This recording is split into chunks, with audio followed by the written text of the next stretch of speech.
You see, no matter how hard they try, they just can't shake the fact that Kamala Harris is part and parcel of President Biden. I mean, she's the second highest ranking official in the administration right now. So why isn't she doing anything about the problems that really matter? You know, that's what people are saying about her and her presidential campaign. And speaking of Biden, people were reminded of him when Kamala repeated one of Joe Biden's classic blunders at a rally in Arizona. She almost suffered an embarrassing stumble, or a fall, if you will, as she was met with a wild reception at a rally in Arizona. Check it out.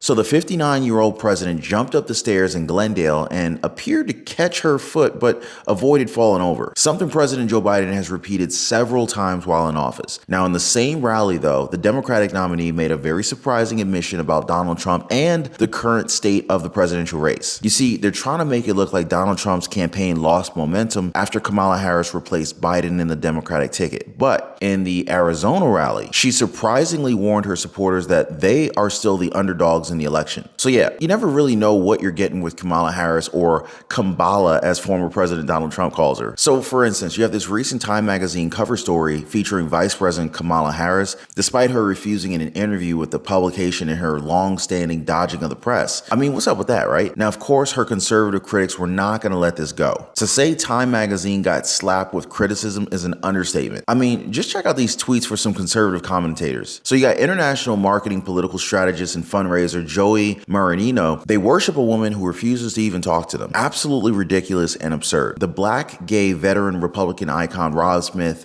says, in 3 weeks, the U.S. regime propaganda media transformed Kamala Harris from being a national embarrassment to an iconic and transformational politician while not even pretending to know or even care what she believes. Incredible. Geiger Capital, who covers markets, economics, politics, said the way the U.S. corporate media has tried to transform Kamala Harris from a consensus joke to a historic leader in just a matter of weeks without even pretending to care about her policies or ideas, it just shows how blatant U.S. propaganda has become. This is North Korea level worshiping. Wow, guys. So yeah, they're comparing what Time magazine did with Kamala Harris to North Korea level worshiping. I mean, that's got to ring some alarm bells, right? What a mess, you guys. Democratic presidential nominee Kamala Harris just got booed at her own rally. But even worse is how she almost cussed out pro-Gaza protesters. Check this out. As we move our nation forward, Donald Trump intends to take our nation backward. Just look at his Project 2025 agenda. Project 2025.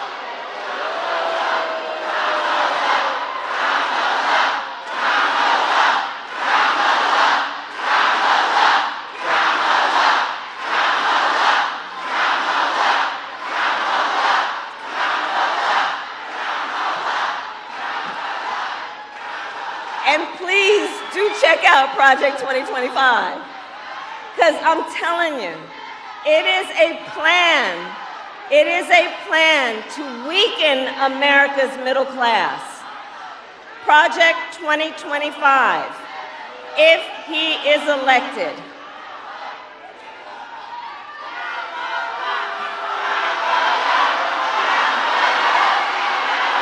It's all good.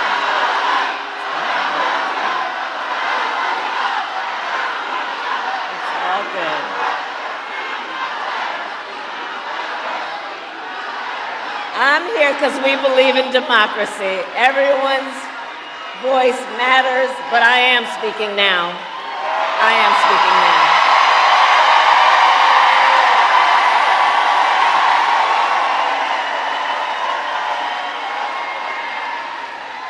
So Project 2025. Look, if he is elected, Donald Trump intends to give tax breaks to billionaires and big corporations. He intends to cut Social Security and Medicare. He intends to surrender our fight against the climate crisis, and he intends to end the Affordable Care Act. You know what? If you want Donald Trump to win, then say that, otherwise I'm speaking.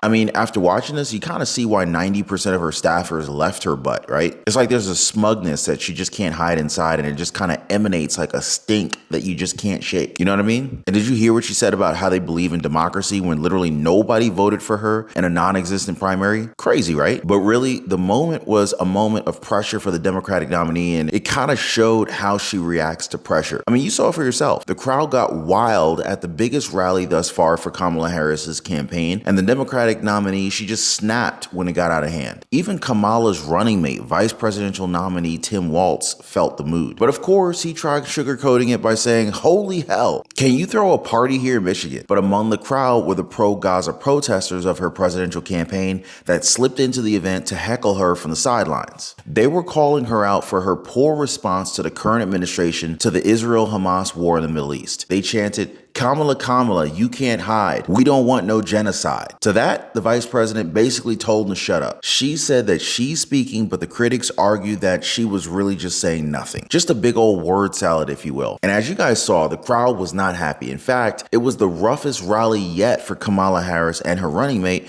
Tim Waltz, who are on a multiple state tour right now. You see, the war in Israel is a huge issue for Michigan, which has a very large Muslim population. And Harris, as a member of Joe Biden's administration, has faced a lot of criticism for not enough being done to help civilians in Gaza. Meanwhile, we have former President Donald Trump entertaining interviews and press conferences from everyone, including Tesla founder and billionaire tech mogul Elon Musk. So Elon Musk, he chatted with Donald Trump for about 2 hours on X, and Kamala Harris's campaign went absolutely nuts, throwing all sorts of insane rhetoric, including that Musk was somehow trying to control our democracy by, wait for it, having a conversation with one of the two major presidential candidates? I mean, if that were true, then why did Elon Musk extend an identical offer to Kamala Harris herself? You see, her argument doesn't even make sense. And she was an attorney at one point. She must have been a really sucky attorney. I'd never hire her. And pretty much like any interview with the actual press, she has yet to take the tech titan up on it. I mean, just think about it. For all of Kamala's huffing and puffing, a conversation with Elon Musk would offer an opportunity to speak unfiltered to a vast audience across the ideological spectrum, and maybe even change some minds.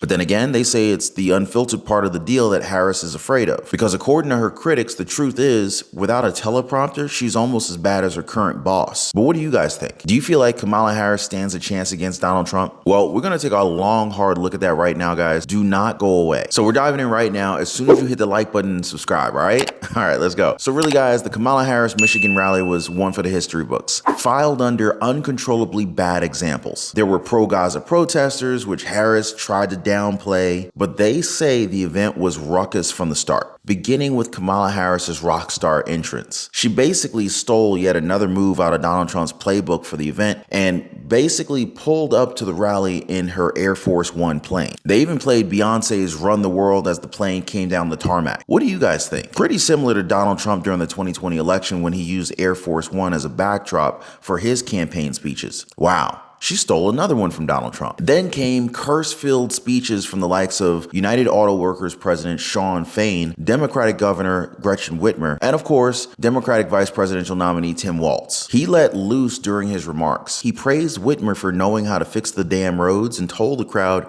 "You have got a treasure here in Michigan." But all of the speakers had to stop their remarks to direct medical personnel to where they were needed in the crowd as multiple people fainted. At least 6 people needed medical attention over the course of the rally. People were shouting, "Water, water," and "Medic, medic," as rally goers collapsed in the crowd. Then, of course, Kamala Harris came on and did her thing. But really, it was her moment in the pro-Gaza protesters that really stole the show that day. It pretty much revealed the vice president's character to the people, and many people were not impressed. In Arizona, too, where she almost tripped going up the stage, kind of like Joe Biden, and then admitted that they're still the underdogs in the election. But really, guys, I'm not really sure if they're just trying to get the sympathy vote here, because so far the race is a dead heat according to a new CBS News YouGov poll. Nationally, Kamala Harris now leads Donald Trump in the race 50% to 49% among likely voters. In battleground states, the race is now tied at 50% each. But seriously, guys, expect things to change once word gets out about more of this Time propaganda profile of Kamala Harris. So the Time cover story depicted Kamala Harris with her supporters in the background on the cover with the phrase, "her moment." Inside, the author Charlotte Alter wrote that Kamala Harris pulled off the swiftest vibe shift in modern political history. But that doesn't change the fact that Kamala Harris has yet to sit down for an interview after replacing President Joe Biden on top of the Democratic presidential ticket. Trump's team has even pointed out that it feels like the media are working right alongside Harris to boost her image.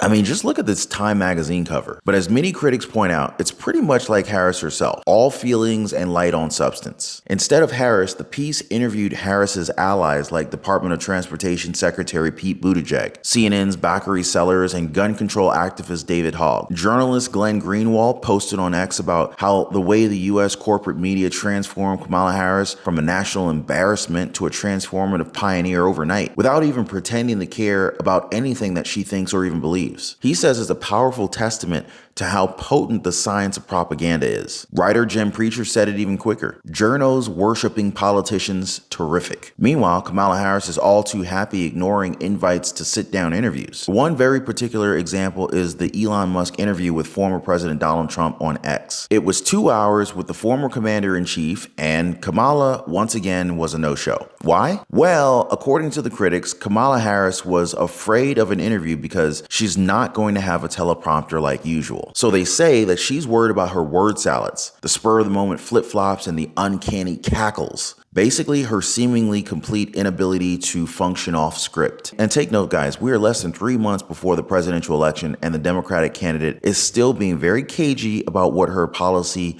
and her platform actually is. By the way, guys, Kamala Harris hasn't exactly come out to explain why she shifted her stance on things like fracking ban or bailing out rioters. Instead, her aides just handle those announcements, skipping the nitty-gritty details about why she changed her mind or whether she might change her mind back after the election. Who knows where she stands on any important policies? And by the looks of the recent fluff-filled headlines, it really doesn't seem like the media is too eager to dig into these issues either. Now, if you guys notice, places like New York Times, they really seem to be rooting for her, which is probably why she gets such an easy ride in the press. But even with the media not pressing too hard, it's pretty unlikely that Harris would agree to a tough interview. Would she even sit down for a candid chat with one of the friendlier journalists? At this point, I'm not even sure anymore. Anything more substantial than her usual campaign spiel, it could stir up a lot of controversy. And it looks like she would rather not risk it. You know what I mean, guys? But drop your thoughts on Kamala Harris in the comments down below. You guys are a fan of her? Do you think she's a deserving candidate? Let me know what you guys think. We can make a conversation out of it. More on this one, the next one. And don't go away just yet, guys, because I have another video that I want to recommend to you guys. It's about Kamala Harris finally agreeing to an interview after Donald Trump gets under her skin. I know, we got the side-by-side comparison and everything. Definitely check that video out after this one. But as always, thanks so much for hitting the like button. Thank you for subscribing and sharing this video. I'll see you on the next one.